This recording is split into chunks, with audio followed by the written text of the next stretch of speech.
انوکھے قاضی کی کہانی معاملہ فہمی پر مبنی ہے اور اس کے لیے ہمیں پہلے لفظ قاضی کو سمجھنا ہوگا۔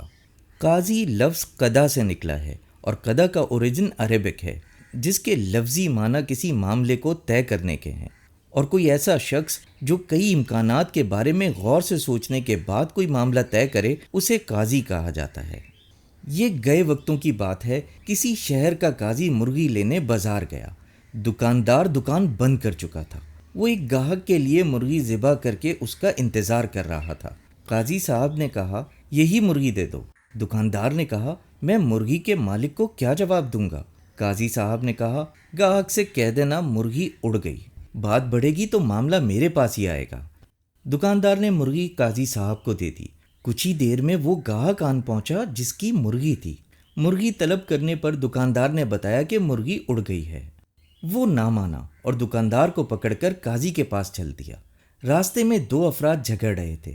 دکاندار بیچ بچاؤ کرانے لگا تو اس کی انگلی لڑنے والوں میں سے ایک شخص کی آنکھ میں لگ گئی، جس سے اس کی آنکھ ضائع ہو گئی۔ وہ یہودی تھا، سو وہ بھی اپنا معاملہ لے کر قاضی کی طرف ساتھ ہی چل پڑا۔ دکاندار بہت پریشان تھا کہ مرغی کے معاملے میں تو قاضی بچا لے گا، مگر اس کے معاملے میں کیا ہوگا؟ دکاندار سوچ سوچ کر اتنا پریشان ہوا کہ اچانک ہاتھ چھڑا کر بھاگا اور مینار پر چڑھ کر نیچے کود گیا۔ نیچے ایک بوڑھا شخص کھڑا تھا۔ دکاندار سیدھا اس پر گرا اور وہ بوڑھا شخص وہیں مر گیا۔ مرنے والے بوڑھے شخص کے بیٹے نے دکاندار کو پکڑ لیا۔ جب اسے پتا چلا کہ اسی دکاندار کو قاضی کے پاس پیشی کے لیے لے جایا جا رہا تھا تو وہ بھی ساتھ ہی ہو لیا۔ معاملہ قاضی کی عدالت میں پہنچا تو سب سے پہلے مرغی والے گاہک نے اپنا مقدمہ درج کروایا۔ میں مرغی ذبح کروا کر گیا تھا، اب دکاندار کیسے کہہ رہا ہے کہ مرغی اڑ گئی؟ بھلا مری مرغی کیسے اڑ سکتی ہے؟ قاضی نے مدعی کو غصے سے دیکھا اور کہا، کیا مرنے کے بعد دوبارہ زندہ ہونے پر تمہارا ایمان نہیں ہے؟ یہ سن کر وہ شخص ڈر گیا کہ کہیں کفر کا فتویٰ نہ لگ جائے۔ اس نے کہا، بالکل، میں مرنے کے بعد دوبارہ زندہ کیے جانے پر یقین رکھتا ہوں۔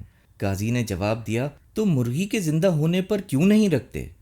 بیچارہ کیا کرتا؟ قاضی کے سامنے فیصلہ تسلیم کرنے کے سوا اور کوئی چارہ بھی نہیں تھا۔ اب قاضی کے پاس دوسرا مقدمہ تھا کہ دکاندار نے ایک یہودی کی آنکھ پھوڑ دی تھی اور یہودی قصاص کا طلبگار تھا۔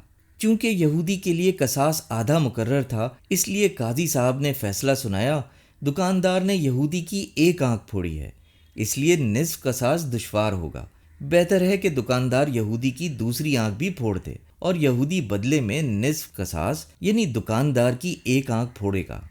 فیصلہ سنتے ہی یہودی کی سٹی گم ہو گئی کہ اگر دوسری آنکھ بھی چلی گئی تو کہیں کا نہیں رہوں گا، سو اس نے اپنی جان بچانے کے لیے دکاندار کو معاف کر دیا۔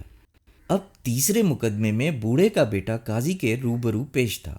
قاضی جی نے معاملہ توجہ سے سنا اور فیصلہ سنایا کہ دکاندار کو اسی مینار کے آگے کھڑا کر دیا جائے اور مرنے والے بوڑھے کا بیٹا مینار کی اسی کھڑکی سے دکاندار پر چھلانگ لگا کر اس کی جان لے لے اور اپنا قصاص وصول کرے۔ بوڑھے کے بیٹے نے کہا، قاضی صاحب، اگر دکاندار ذرا سا بھی ادھر ادھر ہوا تو میری اپنی جان چلی جائے گی۔ قاضی نے جواب دیا، تمہارا باپ بھی تو ادھر ادھر ہو سکتا تھا نا؟ تو جان لیجئے، آج کے جج صاحبان بھی کچھ بھی فیصلہ کر سکتے ہیں۔ کسی کو بچانا ہو تو بچا سکتے ہیں اور کسی کو پھنسانا ہو تو پھنسا سکتے ہیں۔